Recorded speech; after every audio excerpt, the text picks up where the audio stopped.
Saludos desde la Universidad de Extremadura. Laura Álvarez y yo misma, Belén Suárez Lantarón, os presentamos esta comunicación que lleva por título Diseño de un programa para la intervención del vapeo en alumnado de primaria. Este trabajo, esta idea, surge una vez que estamos observando que se ha incrementado entre el público cada vez más joven y en concreto se nos traslada cierta preocupación desde algunos de los centros de primaria por el incremento de vapeadores entre sus alumnos y alumnas. De hecho, a poco que uno observe entre las noticias de carácter generalista, se puede observar esta preocupación existente en torno a este incremento y a este consumo de este tipo de productos por parte de personas cada vez más, de público cada vez más joven. En sí, ¿qué es el vapeador? ¿De qué hablamos cuando hablamos de vapear y del vapeador, ¿no? El origen de este tipo de dispositivos es, vamos a decir, relativamente reciente, puesto que es a principios o a comienzos del siglo XXI, 2003, cuando se empiezan a crear estos tipos de dispositivos y su comercialización se inicia en torno a 2005. Su puesta en el mercado o este tipo de dispositivos se ponen en el mercado con la intención de reproducir la experiencia de fumar. Y es cierto que a partir de ahí empieza o se inicia su comercialización bajo diferentes diseños, aunque su mecanismo viene a ser similar en todos los vapeadores. Se componen de una batería, un atomizador y un cartucho. Cuando la batería se calienta, alimenta el compartimento llamado bobina metálica, que está conectada al compartimento donde se encuentra el líquido, es decir, al cartucho. Ese líquido se calienta y se transforma en un compuesto de vapor y partículas, es decir, un aerosol, ¿no? Estas mezclas es verdad que son variadas, tienen diferentes elementos en ese líquido que se transforman en vapor. Y lo que también se está observando en los estudios que se van desarrollando en torno al consumo de este tipo de productos es que su consumo, el hecho de vapear, está siendo cada vez, se observa que tiene una incidencia más perjudicial en aspectos de salud, ¿vale? Puede ser en relación con aspectos relacionados con los bronquios, la garganta, etc. Es decir, que aunque no hay una percepción por parte del público que los consume de que estos sean perjudiciales, o al menos no tanta frente a los cigarrillos tradicionales o al consumo de tabaco tradicional, sí que es cierto que estas mezclas se está observando que también tienen su parte de perjuicio para la salud. En relación con la normativa que regula su consumo y su venta, lo que se ha observado en este estudio es que hay una gran... la normativa es muy variada. De hecho, a nivel internacional, su comercialización está prohibida en 34 países, pero hay otros muchos en los que no está totalmente registrada o regulada esa edad para la compra, que sí que para muchos tiene que ser la mayoría de edad, pero bueno, aún hay muchos paréntesis o lagunas, ¿no?, en la regularización y normativa que afecta al consumo y venta de estos productos.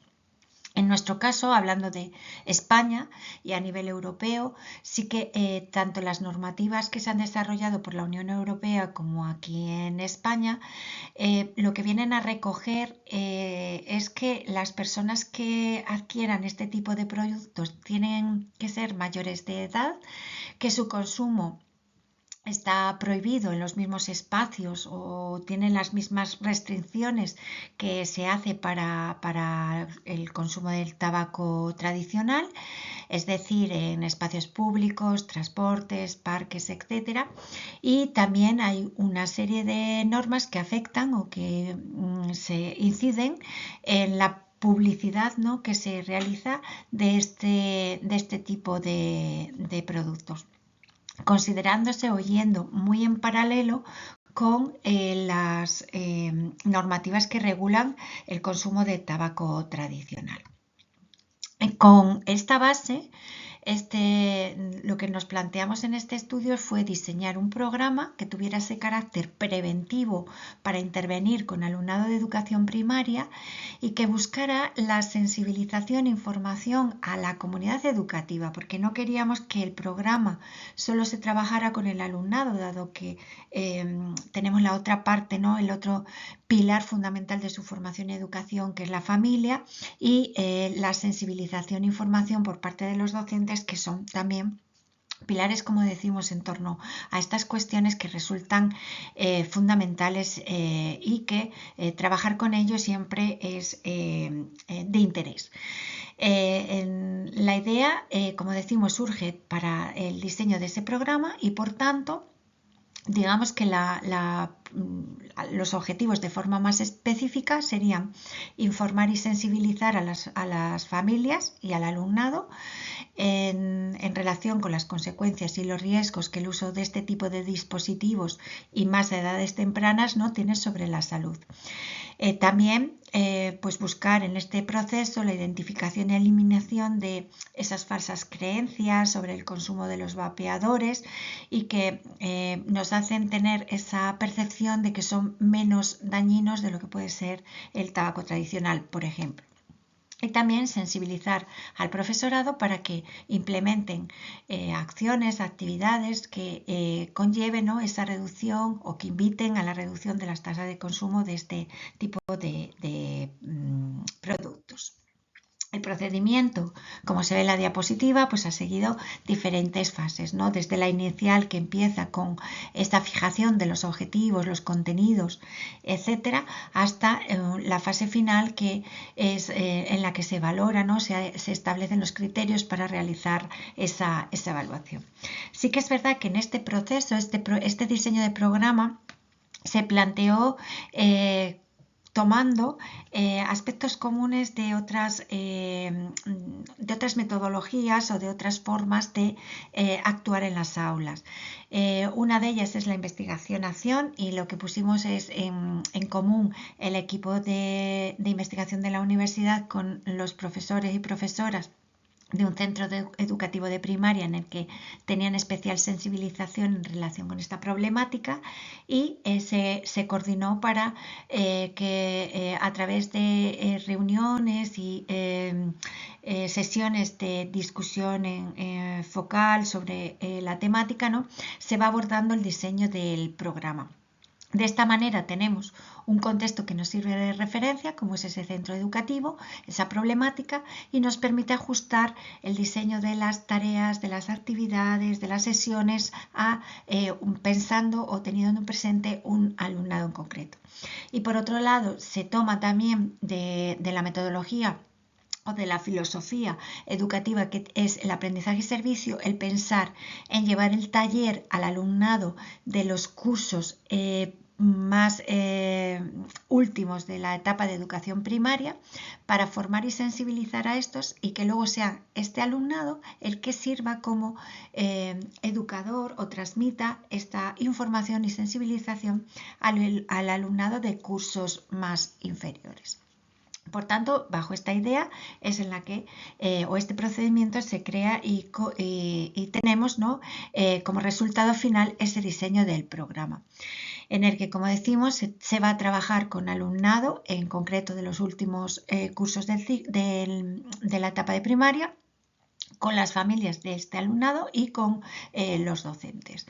Las sesiones que se plantean, como decimos, a través de esas sesiones focales, trabajando con el profesorado del centro para tener presente un contexto y una realidad educativa, y que el programa sea lo más fiel y tenga una posible aplicación. se decide que las sesiones no pueden ser más de 6, que su duración esté en torno a unos 50 minutos y que así se podría aplicar, por ejemplo, en las horas de tutoría en cualquier centro educativo, ¿no? Que la idea luego es generalizar a otros centros. Las sesiones se diseñan, la primera y la segunda sesión para informar y ya ir sensibilizando al alumnado y las familias. La siguiente sesión para desarrollar las acciones o las actividades que tienen más relación con la información y formación sobre el consumo y los perjuicios que tiene el consumo de este tipo de dispositivos, como decíamos un poco, el trabajar sobre esos sesgos, sobre esa información que se tiene no verídica, etcétera.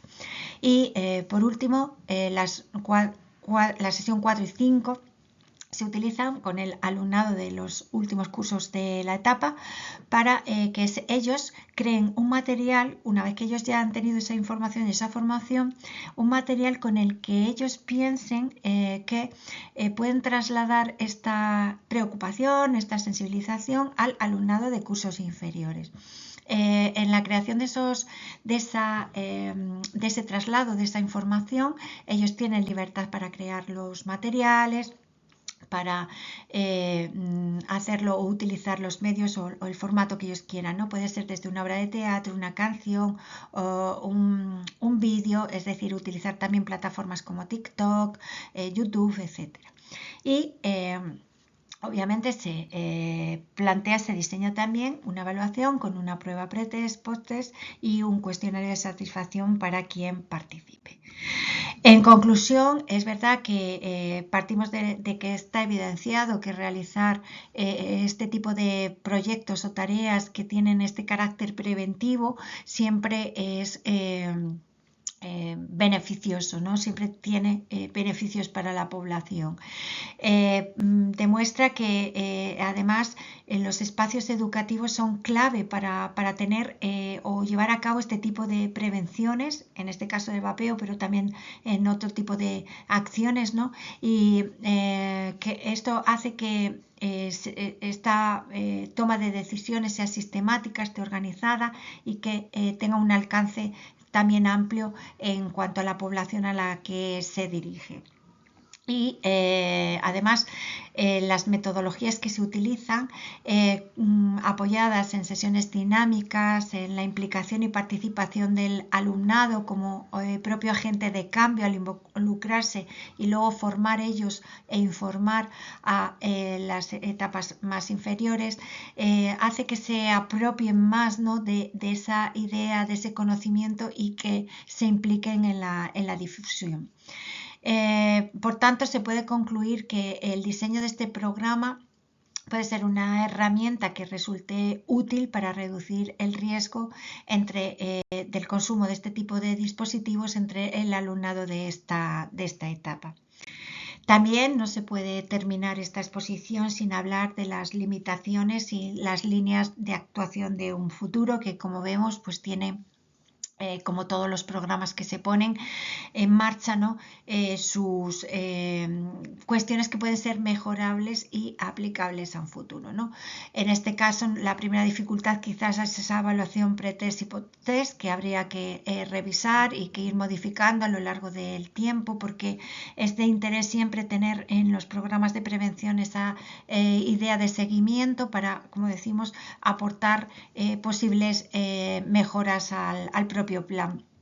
Por otro lado, es verdad que se diseña con un enfoque integral, pero siempre hay agentes externos o factores externos que pueden modificar esa efectividad que pueda tener el programa, ¿no?